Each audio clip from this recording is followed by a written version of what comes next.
इस कुछ मिनट की वीडियो को देखने के बाद तुम अपनी साइंस में 100 आउट ऑफ 100 स्कोर कर रहे होगे। साइंस में फिजिक्स, केमिस्ट्री और बायोलॉजी को पढ़ने का क्या तरीका है जिससे कि तुम्हें कॉन्सेप्ट अच्छे से क्लियर हो, तो ये करो। इस स्ट्रेटजी की हेल्प से तुम अगले 2 महीने के अंदर अपनी साइंस को कंप्लीट कर रहे होगे और साथ ही साथ उसका रिवीजन भी कर रहे होगे।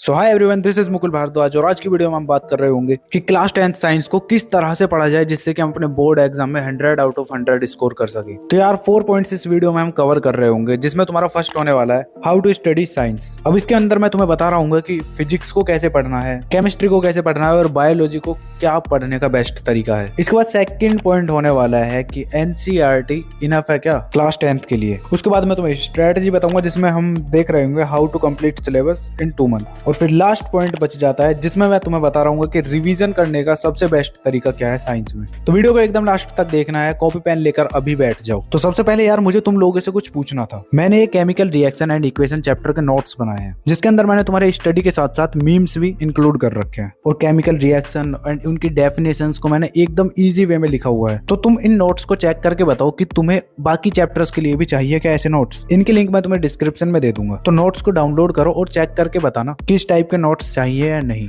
कमेंट कर देना बस। तो यार सबसे पहले साइंस को पढ़ने का बेस्ट तरीका क्या है, तो जैसा कि तुम्हें भी पता है तो साइंस के अंदर तुम्हारे 3 पार्ट होते हैं, फिजिक्स, केमिस्ट्री और बायोलॉजी। अब फिजिक्स से ज्यादातर तुम्हारे न्यूमेरिकल्स बनते हैं, तो उन्हें सोल्व करने के लिए सबसे ज्यादा जरूरी है कि तुम्हें फॉर्मूलाज और डेरिवेशंस का पता होना चाहिए। अगर तुम्हारे कॉन्सेप्ट अच्छे हैं तो तुम न्यूमेरिकल इजीली कर लोगे। अब वो तगड़े करने के लिए तुम्हें ये 3 चीजें करनी है। सबसे पहले तुम्हें एक भी लेक्चर अपना मिस नहीं करना है। अब तुम चाहे अपने स्कूल से पढ़ रहे हो या फिर किसी कोचिंग से पढ़ रहे हो या फिर तुम यूट्यूब से पढ़ रहे हो, तो फिजिक्स का तुम्हें एक भी लेक्चर मिस नहीं करना है। अब इसके बाद तुम जो भी चीजें पढ़ रहे हो ना, उनकी तुम्हें प्रैक्टिस जरूर करनी है। अब ऐसा इसलिए जैसे कि तुम पढ़ने के लिए बैठे इलेक्ट्रिसिटी चैप्टर, तो इलेक्ट्रिसिटी के जितने भी फॉर्मूलाज है ना, तो उन्हें तुम एक पेज पर लिख लो। अब क्वेश्चंस को सोल्व करने के लिए बैठो, जो भी तुम्हारा फॉर्मूला यूज हो रहा है ना, उसे उस पेज से देखो और न्यूमेरिकल को सोल्व करो। जब तक तुम्हारा क्वेश्चन पूरा सोल्व नहीं हो जाता तब तक तुम्हें आंसर नहीं देखना है। तो ऐसे ही तुम अगर 9 से 10 क्वेश्चन एक ही टॉपिक के लगा लोगे ना, तो तुम्हारे फॉर्मूले भी दिमाग में अपने आप ही रट जाएंगे। अब जब तुम्हारा पूरा चैप्टर कंप्लीट हो जाता है तो उसके बाद फिर तुम्हें उसका रिवीजन भी करते रहना है। ठीक है, तो रिवीजन कैसे करना है वो लास्ट पार्ट में है,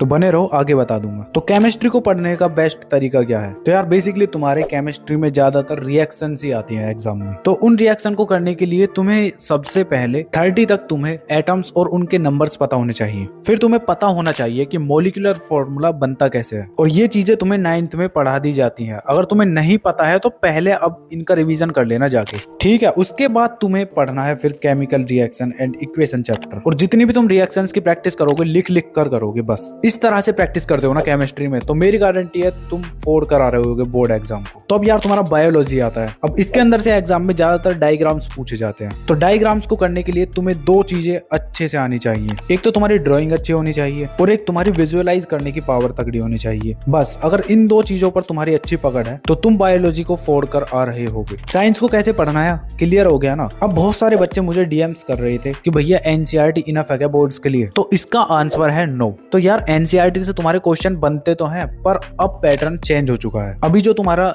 सैंपल क्वेश्चन पेपर रिलीज हुआ था तो उसमें तुम्हारे 50% कॉम्पिटेंसी बेस्ड क्वेश्चंस थे, तो एनसीईआरटी में तुम्हें ये मिलने ही नहीं वाले। फिर कैसे बोल सकते हैं कि एनसीईआरटी इनफ है। तो अब तुम्हें क्या करना है, तो देखो तुम एनसीईआरटी तो सॉल्व करोगे ही करोगे, उसके साथ साथ तुम्हें सैंपल क्वेश्चन पेपर्स भी लगाने हैं। और सैंपल क्वेश्चन पेपर ऐसा लेना है जिसमें तुम्हारा सेम पैटर्न हो जो तुम्हारे सीबीएसई ने अभी रिलीज किया था ना, उसके हिसाब से तुम्हें सैंपल पेपर लेना है जिसके अंदर 50% कॉम्पिटेंसी बेस्ड क्वेश्चन हो, क्योंकि ये क्वेश्चन बहुत ज्यादा मैटर करते हैं। अब ये कहाँ मिलेगा, तो तुम ले सकते हो पीडब्ल्यू का सीबीएसई 15 सैंपल क्वेश्चन पेपर्स। तो यार one of the best sample question paper book लगी है मुझे। अब ऐसा क्यों, आओ बताता हूँ। तो इसके अंदर यार तुम्हें chapter wise weightage and trend analysis मिल रहा होगा, जिसमें तुम्हारा सीबीएसई का पास्ट 5 ईयर्स के पेपर का ट्रेंड एनालिसिस मिल रहा होगा, और 50% कॉम्पिटेंसी बेस्ड क्वेश्चंस, और साथ ही में तुम्हें चीट शीट भी मिल रही होगी जिसके अंदर तुम अच्छे से रिविजन कर सकते हो किसी भी चैप्टर का कम टाइम में। साथ ही में तुम्हें इसमें इंपॉर्टेंट डेरिवेशन, इंपॉर्टेंट कॉन्सेप्ट भी मिल रहे होंगे। उसके साथ साथ तुम्हें निमोनिक्स और रियल लाइफ एप्लीकेशंस भी मिल रहे होंगे। और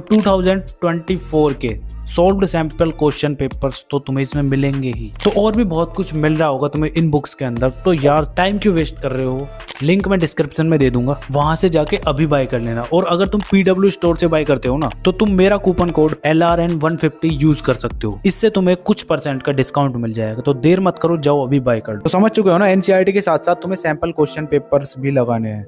अब इसके बाद बात करते हैं थर्ड पॉइंट की, जिसमें मैं अब तुम्हें बताऊंगा स्ट्रेटजी, जिसकी हेल्प से तुम अपने 2 महीने के अंदर साइंस को कंप्लीट कर रहे होगे, उसके साथ ही साथ रिवीजन भी करोगे। तो प्लान क्या है? तो प्लान ये है मेरी जान, तुम्हें डेली सेल्फ स्टडी करनी है 1.5 आवर्स की, मतलब 1.5 घंटा तुम अपने साइंस को दिन में पढ़ रहे होगे। अब डे वाइज बात करें तो तुम एक चैप्टर को कंप्लीट करने के लिए 4 डेज लगा रहे होगे। तो इस तरह से तुम्हारे साइंस के सिलेबस में 13 चैप्टर हैं। अब इन 13 चैप्टर्स का कंप्लीट डेज लगाए तो 52 डेज में तुम अपनी साइंस को कंप्लीट कर लोगे। और बाद के जो तुम्हारे 8 डेज बच जाते हैं, इनमें तुम रिवीजन कर रहे होगे। वो कैसे करोगे बताऊंगा, रुक जाओ अभी। अब देखो, तो इन 4 डेज में तुम्हें किस तरह से एक चैप्टर को कंप्लीट करना है। अगर तुम इन 4 चीजों को कर लेते हो ना, तो तुम मानोगे कि हाँ तुम्हारा एक चैप्टर कंप्लीट हो चुका है। तो ये 4 स्टेप्स को फॉलो करना है। स्टेप 1 में तुम क्या कर रहे होगे, सबसे पहले तुम यूट्यूब पर 1 शॉट वीडियो देखोगे, और 1 शॉट वीडियो तुम्हें 2 घंटे से ऊपर वाले देखने हैं। अगर कम के देखोगे ना, तो वो तुम्हारे रिवीजन वीडियोस हैं। 2 घंटे से कम वाले तुम जब देख सकते हो जब तुम्हारे चैप्टर्स कंप्लीट हो गए, तुम्हें रिवीजन करना है बस। तो ट्राई करना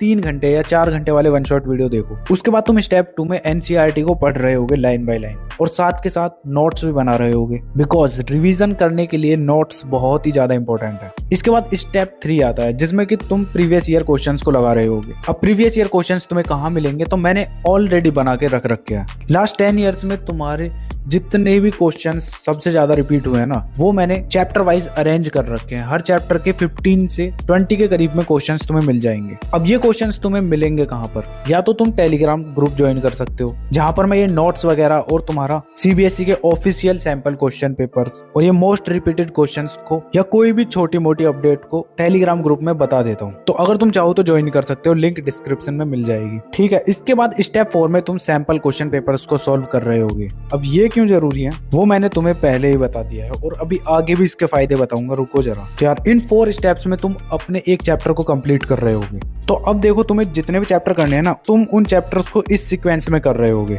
जिसमें तुम्हारा फर्स्ट मंथ में तुम chemical reaction and equation chapter, उसके बाद तुम लाइफ प्रोसेसेस, और उसके बाद तुम फिर कर रहे होगे light reflection and refraction chapter. उसके बाद 4th चैप्टर कर रहे होगे एसिड बेस एंड साल्ट्स। वो कंप्लीट हो जाता है तो उसके बाद तुम कर रहे होगे कंट्रोल एंड कोऑर्डिनेशन। तो जब वो चैप्टर कंप्लीट हो जाता है तो 6th चैप्टर करोगे तुम human I and colourful world. उसके बाद तुम 7th चैप्टर कर रहे होगे मेटल एंड नॉन मेटल्स। तो फर्स्ट मंथ के अंदर तुम्हें ये 7 चैप्टर्स को निपटा देना है। इसके बाद बात करते हैं सेकंड मंथ की। तो सेकंड मंथ में यार तुम रिप्रोडक्शन चैप्टर को कर रहे होगे। उसके बाद तुम करोगे इलेक्ट्रिसिटी वाला चैप्टर। जब वो कंप्लीट हो जाता है तो उसके बाद फिर से तुम केमिस्ट्री का carbon and its compound chapter को निपटा रहे होगे। अब उसके बाद फिर तुम कर रहे होगे अवर एनवायरमेंट चैप्टर को। जब वो हो जाता है तो उसके बाद तुम करोगे फिजिक्स का magnetic effect of electric current. उसके कंप्लीट होने के बाद एक चैप्टर बच जाता है जो कि तुम्हारा हेरिडिटी, तो उसको तुम कंप्लीट कर रहे होगे। तो इस सीक्वेंस में तुम्हें अपनी साइंस को कंप्लीट करना है 2 महीने के अंदर। तो प्लान क्या है वो मैंने तुम्हें बता दिया है। इसके बाद बात करते हैं रिवीजन की। अब ये रिवीजन कैसे किया जाता है, तो अगर तुम डायरेक्ट अपने नोट्स उठाकर रिवीजन कर रहे हो तो सबसे बड़े मूर्ख हो तुम। ऐसे रिवीजन नहीं होता। रिवीजन करने के लिए तुम्हें बस 2 चीजें करनी है, जो कि तुम्हारा प्रैक्टिस। अब प्रैक्टिस कहाँ से करोगे? प्रैक्टिस के लिए मैंने ऑलरेडी बताया हुआ है कि तुम्हें प्रीवियस ईयर क्वेश्चंस को सॉल्व करना है और सैंपल क्वेश्चन पेपर्स को। जैसे ही तुम्हारा कोई चैप्टर कंप्लीट हो जाता है तो उसके बाद तुम डायरेक्ट उसके प्रीवियस ईयर क्वेश्चंस को लगाओगे। जब तुम उन्हें कर रहे होगे तुम्हें खुद पता चल जाएगा कि तुम्हारा कौन सा टॉपिक वीक है, कौन सा स्ट्रॉन्ग है। जिस टॉपिक के तुम इजीली क्वेश्चंस को कर पा रहे हो वो तुम्हारा टॉपिक स्ट्रॉन्ग है, और जो तुमसे नहीं क्वेश्चन बन रहे तो वो तुम्हारा वीक टॉपिक है। बस इतना पता चल जाता है। तो अब उठाओ जाके नोट्स को और फिर रिवाइज करो। तो समझ चुके हो ना किस तरह से रिवीजन करना है। प्रैक्टिस करो, सब कुछ इजीली हो जाएगा। तो वीडियो पर अभी तक बने हुए तो कमेंट कर देना, जिससे कि मुझे पता चल जाए कि तुम लास्ट तक वीडियो को देख रहे थे।